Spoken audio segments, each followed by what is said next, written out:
Last lecture में हम लोग माइटोसिस कंप्लीट कर चुके थे। उसमें हम लोगों ने पढ़ा था कैरियोकाइनेसिस के बारे में और साइटोकाइनेसिस के बारे में।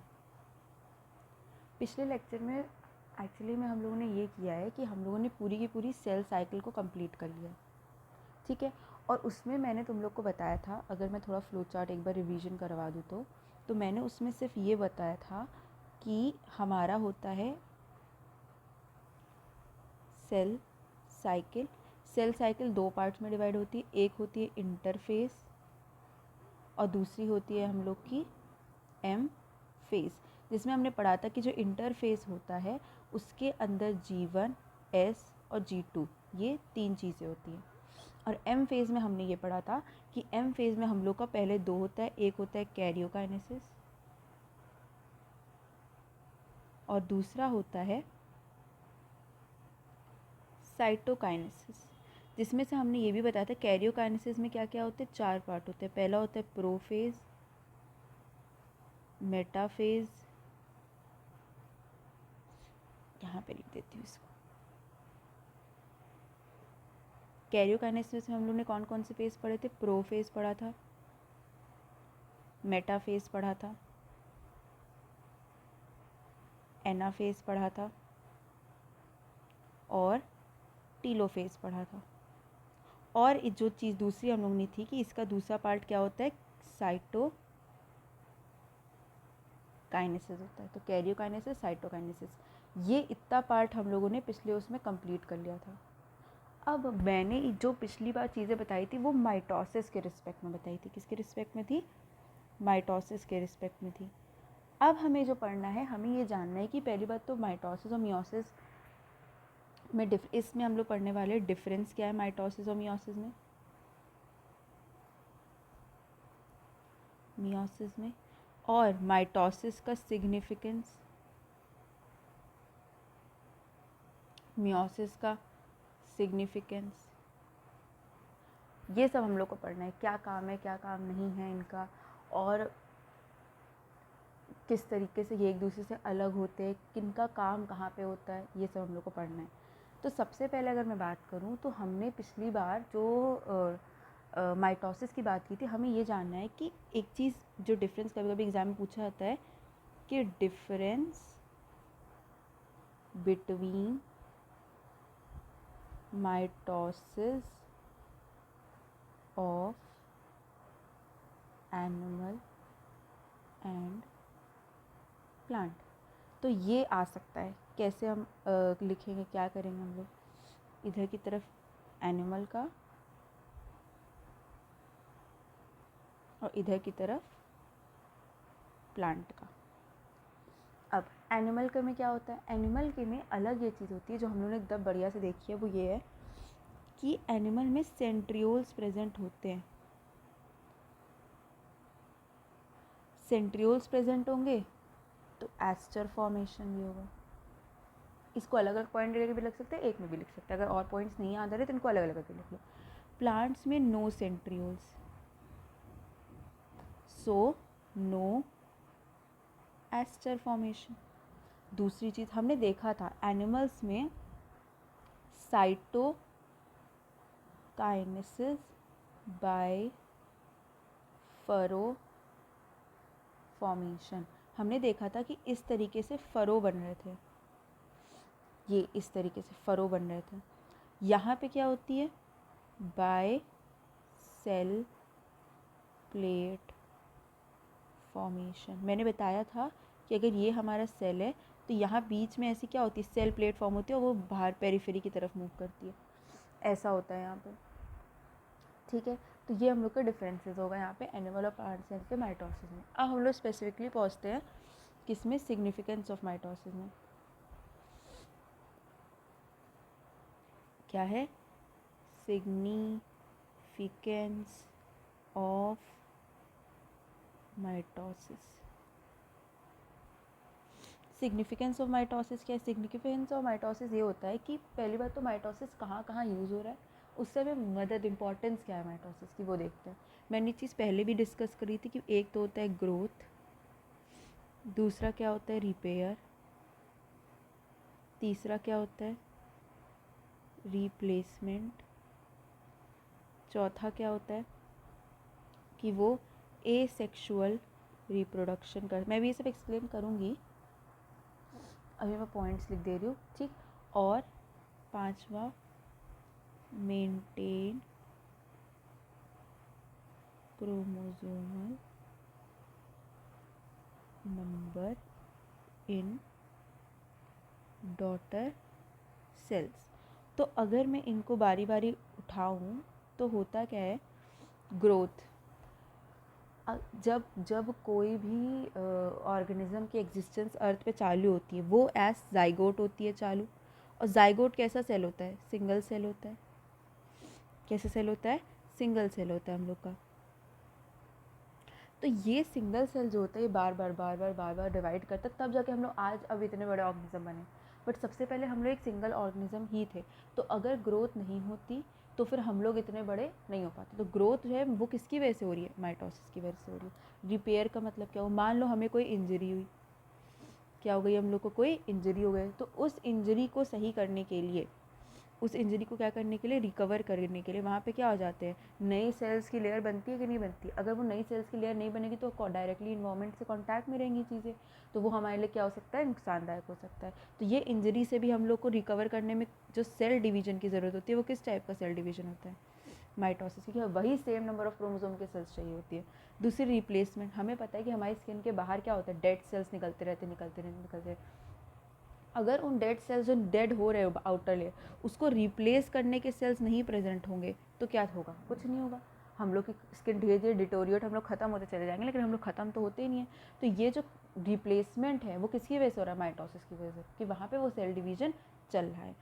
एसेक्सुअल रिप्रोडक्शन क्या होता है, एसेक्सुअल रिप्रोडक्शन होता है जैसे यूनिसेलुलर ऑर्गेनिजम्स क्या होते हैं, अमीबा हो गया, कुछ हो गया, वो लोग क्या करते हैं, अपना डिवाइड करते हैं और दो अलग अलग पार्ट में कर लेते हैं। तो जितना इनके में इनिशियली था उतना इनके में दो अलग अलग सेल्स में आ जाता है। तो asexual reproduction in unicellular a type of, जब हम लोग ये 11th भी पढ़ाया जाता है कि वो सेल डिवीजन के जैसा ही तरीका होता है। जैसे सेल डिवीजन होता है वैसे यूनिसेलर ऑर्गेनिज्म से एसेक्सुअल रिप्रोडक्शन होता है। और ये स्पेसिफिकली यूनिसेलर ऑर्गेनिजम्स की ही बात की है। मेंटेन क्रोमोसोमल नंबर, ये तो हमें पता ही है, ये तो मेन चीज़ है किसकी, माइटोसिस की, कि वो क्रोमोसोम नंबर को मेंटेन करता है। और इसी वजह से, क्योंकि वो क्रोमोसोम नंबर को डॉटर सेल्स में मेंटेन करता है, इसी वजह से हमारी जो माइटोसिस है वो बॉडी की पूरी चीज़ों को मेंटेन कर पा रही है। ठीक है, ये हो गया हम लोग की बात। अब हमारा जो नेक्स्ट चीज़ है वो क्या है, मियोसिस। क्या है, मियोसिस है।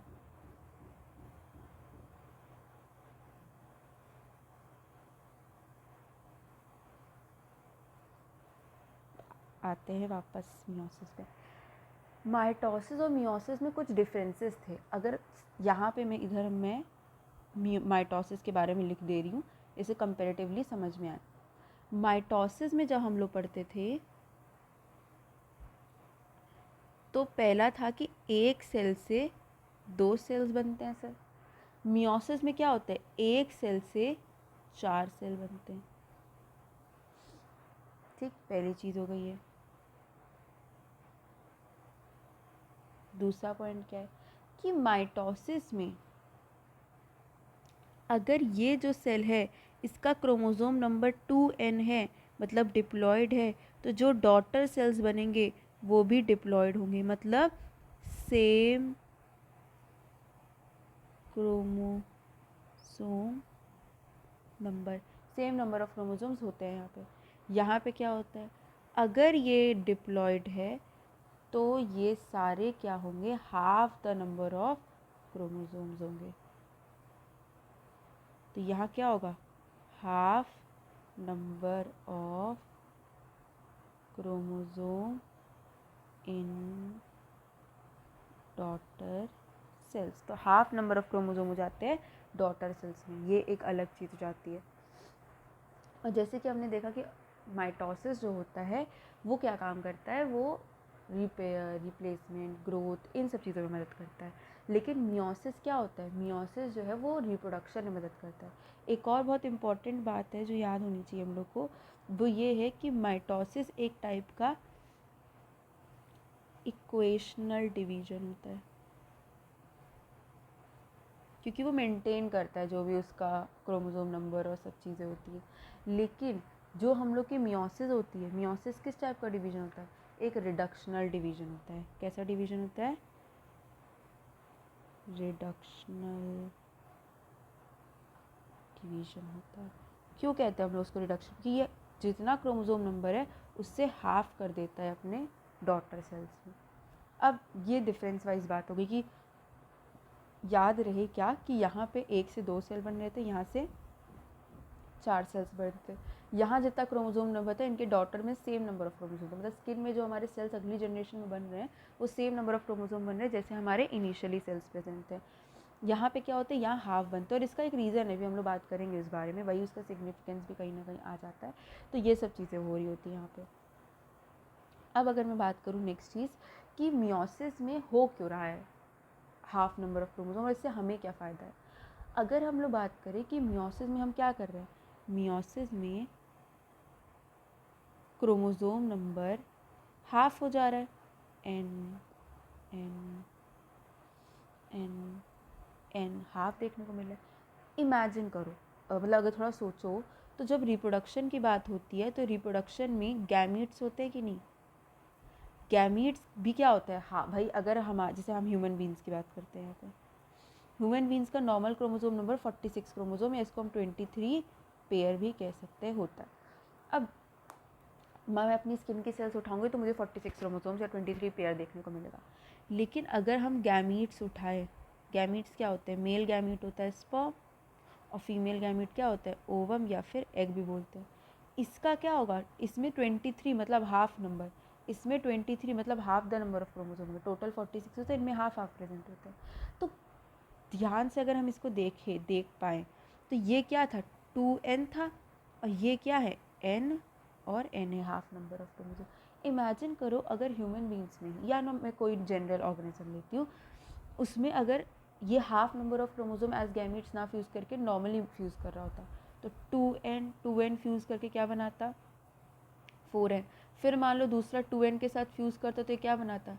6n। क्या बनाता? 6n। वो किसी 2n के साथ फ्यूज़ करता तो क्या बनाता? 8n। वो किसी 2n के साथ फ्यूज़ करता तो क्या बनाता? तो हर जनरेशन बाय जनरेशन प्लॉइडी मतलब क्या होता है? क्रोमोसोम नंबर, जो क्रोमोसोम का अमाउंट होता है ये तो इंक्रीज़ होता चला जा रहा है। लेकिन ये चीज़ तो स्टेबल होनी चाहिए। क्रोमोसोम नंबर अगर स्टेबल नहीं होगा तो इवोल्यूशन तमीज़ से देखने को नहीं मिलेगा। और हर जनरेशन, ह्यूमन बींग्स चाहे हम लोग हो चाहे हमारे 50 जनरेशन ऊपर का इंसान हो, सब में क्रोमोसोम नंबर 46 ही मिलेंगे। तुम्हारे परिवार में जितने लोग हैं, तुम्हारे मोहल्ले में जितने लोग हैं, पूरी दुनिया में जितने भी ह्यूमन बींग्स हैं, सबके क्रोमोसोम नंबर तुम्हें फिक्स 46 मिलेंगे। बर्ड्स में अलग होते हैं, पैरट में अलग होते हैं, फिशेज़ में अलग होते हैं, बट एक पर्टिकुलर टाइप की जो फिश होगी उसमें जितना होगा उतना ही उनकी हर टाइप के में प्रेजेंट होगा। समझ में आई?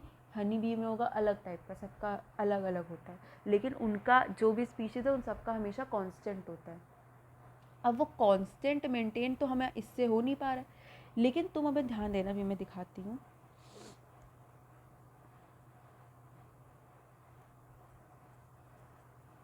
एक मिनट। हम अगर बात करें कांस्टेंट हम मेंटेन करने की बात करें, अगर मान लो जैसे मैंने कहा ना हाफ हाफ होता है, हाफ हाफ वाले गैमेट्स को करोगे 2n नॉर्मल ऑर्गेनिज्म बन गया कि नहीं बन गया? अभी अपना ग्रो करेगा, जब इसे रिप्रोडक्शन करना होगा तो इसकी बॉडी में भी क्या बनेंगे? गैमीट्स बनेंगे। और दूसरी जगह से मान लो ये मेल है तो अगर फीमेल से गैमीट आएंगे, ये भी फ्यूज़ करके 2n बनेंगे। हर जनरेशन में ध्यान दिया जाए, अगर हमें कांस्टेंट क्रोमोसोम नंबर देखने को मिल रहा है कि नहीं मिल रहा है? और इसी चीज़ के लिए हम लोग क्या करते हैं? मियोसिस करते हैं। ठीक है, तो मियोसिस जो है वो generation by generation chromosome number को कांस्टेंट मेंटेन करने में मदद करता है। ये बहुत इंपॉर्टेंट चीज़ है मियोसिस के बारे में, और ये रीज़न भी पूछा जा सकता है क्यों हाफ होता है, क्योंकि मेल और फीमेल गैमेट्स फ्यूज़ करेंगे तभी वो नॉर्मल डिप्लॉयड दे रहा है। देखो हैप्लॉयड ये फ्यूज़ करे तब जाके वो नॉर्मल डिप्लॉयड दे रहा है हम लोग को। ठीक है, तो हमें हर जनरेशन में कांस्टेंट क्रोमोसोम नंबर मेंटेन रखने के लिए ये मियोसिस करनी पड़ती है। और मियोसिस सिर्फ और सिर्फ गैमीट फॉर्मेशन के लिए यूज़ होती है। मियोसिस किसके लिए यूज़ करते हैं हम लोग? गैमीट के फॉर्मेशन के लिए यूज़ करते हैं। तो जैसे फीमेल में, ह्यूमन बींग्स की बात करें तो फीमेल में ओवरी में हो रही होगी मियोसिस, मेल्स में टेस्टिस में हो रही होगी मियोसिस। इनिशियली वहाँ पे क्रोमोसोम नंबर 2n ही दोनों के में प्रेजेंट है। टेस्टिस में भी ये मान लो टेस्टिस है और ये मान लो ओवरी है, वहाँ के सेल्स 2n ही बने होंगे। जब रिप्रोडक्टिव एज आ रही होगी उस टाइम ये क्या करेंगे, मियोसिस करके nn बना लेंगे। और कितने, 4, 1 से हमें 4 मिलेगा, ये होता है यहाँ पे। अब आगे चलते हैं सिग्निफिकेंस पे। अगर हम देखें तो सिग्निफिकेंस इसका अगर मैं बात करूँ,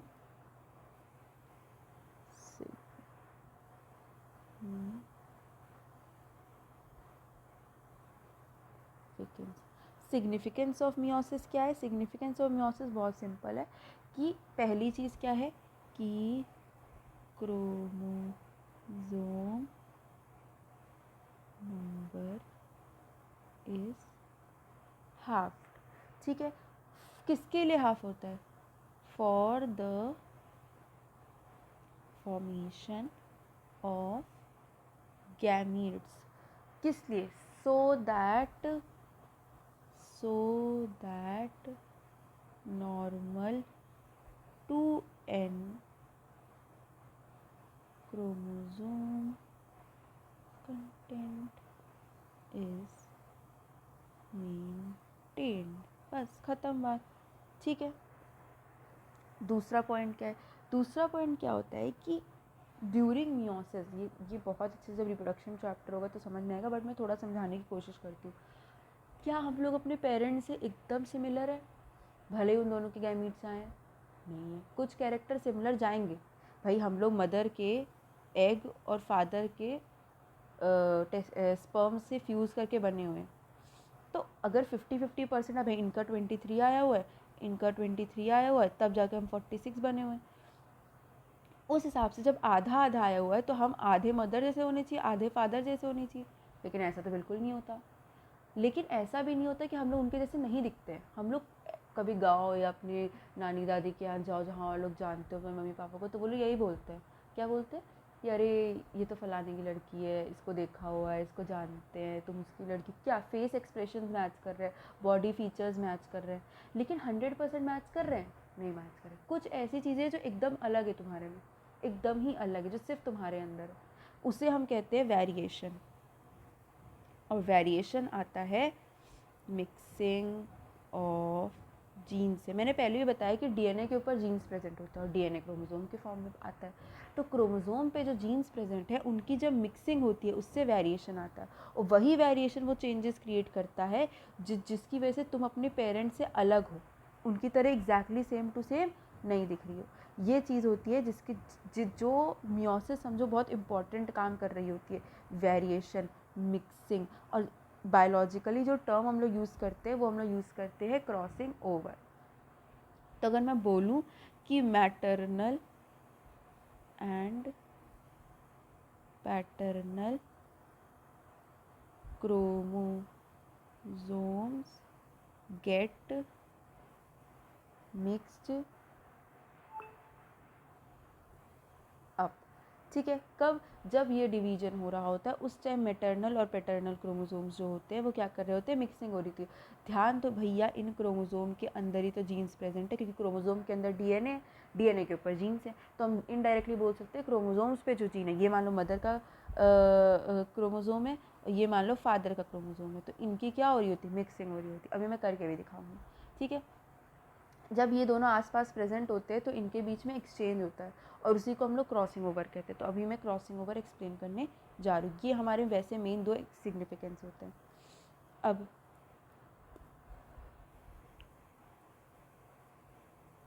क्रॉसिंग ओवर क्या होता है, बहुत इंपॉर्टेंट टॉपिक, एग्जाम में आता ही आता है, बोर्ड्स में इंपॉर्टेंट है।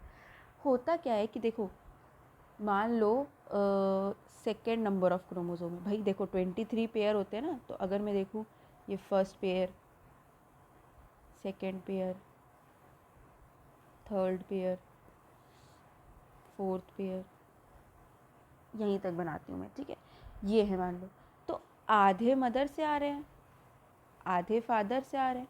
तो ये जो फर्स्ट वाला है ये इधर ये मदर से आ रहा है और यहाँ पे फर्स्ट वाला फादर से आ रहा है। यार तो अगर यहाँ पे कोई पर्टिकुलर जीन है तो यहाँ पे भी कोई पर्टिकुलर जीन प्रेजेंट होगा कि नहीं प्रेजेंट होगा?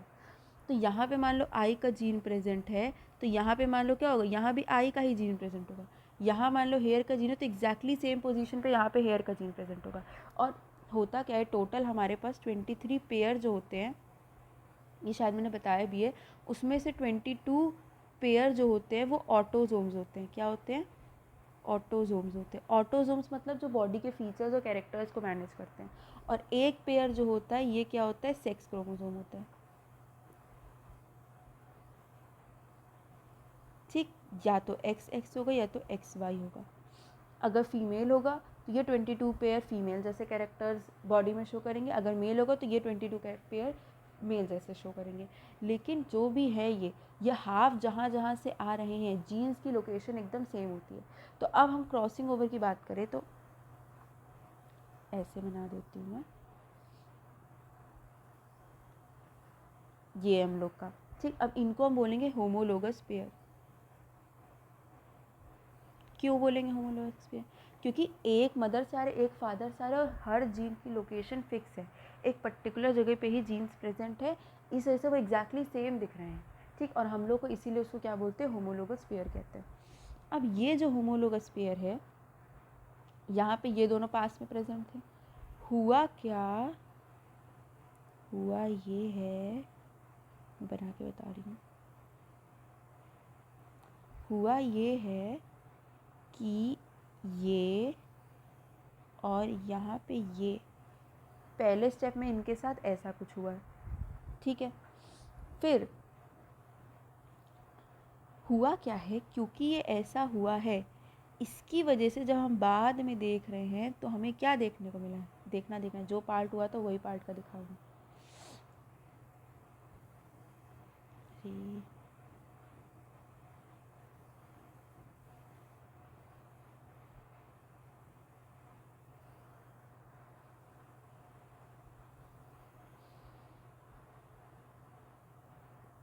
यहाँ पे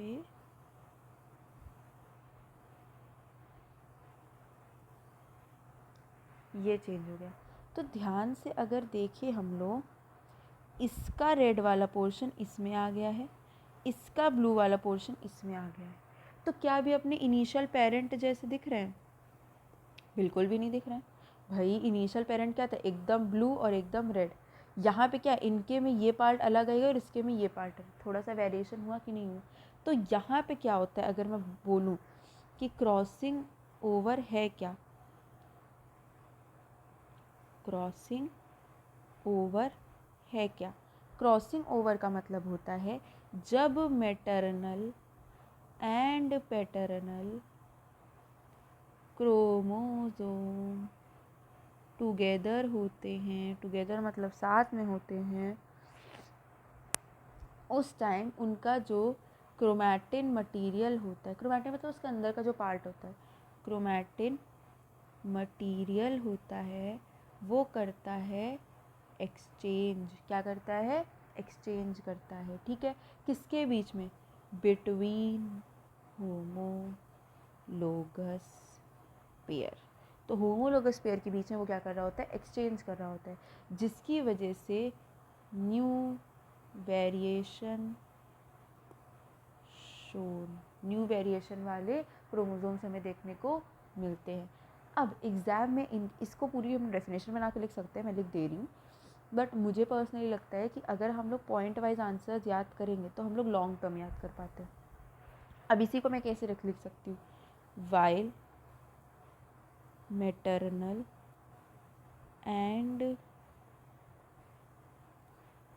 while maternal and paternal chromosomes are together, the chromatin material gets exchanged between homologous pair. ये लिखना बहुत ज़रूरी है, एक जैसे दिखने वालों के बीच में एक्सचेंज होगा तभी उस वेरिएशन का कोई मतलब है।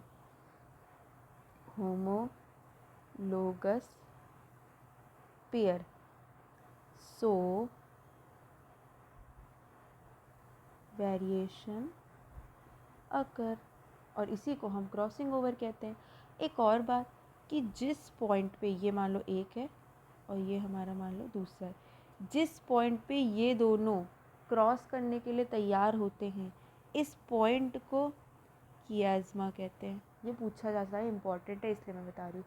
इस पॉइंट को हम क्या कहते हैं? कियाज़्मा कहते हैं। हमारे यहाँ पे चीज़ें ख़त्म हो चुकी हैं। एक बेसिक डिफरेंस माइटोसिस और मियोसिस में हम लोगों ने पढ़ा था, बट अगर ज़्यादा पॉइंट्स में वो मैं और बता दे रही हूँ। और ये इस चैप्टर का लास्ट टॉपिक है। अगले उस पर हम लोग दूसरा चैप्टर चालू करेंगे। यहाँ पे माइटोसिस और यहाँ पे मियोसिस। माइटोसिस में पहली चीज़ क्या कि ये सोमैटिक सेल्स में होता है। सोमैटिक का मतलब होता है कि बॉडी के जो नॉर्मल सेल्स हैं उनको हम लोग सोमैटिक सेल्स कह रहे हैं। ये कहाँ होता है? रिप्रोडक्टिव सेल्स में। दूसरा पॉइंट क्या हुआ? दूसरा पॉइंट क्या हुआ कि इसका काम क्या होता है? ग्रोथ, रिपेयर में हेल्प करता है। ये किस में हेल्प करता है? रिप्रोडक्शन में हेल्प करता है। थर्ड पॉइंट क्या है कि ये ज़िंदगी भर, भाई डिवीजन तो बॉडी में ज़िंदगी भर चलता रहता है, कुछ नहीं तो रिपेयर रिप्लेसमेंट तो ज़िंदगी भर चलता रहेगा, ग्रोथ भले ही रुक जा रही है, ठीक। तो थ्रू आउट लाइफ माइटोसिस होती है। Only reproductive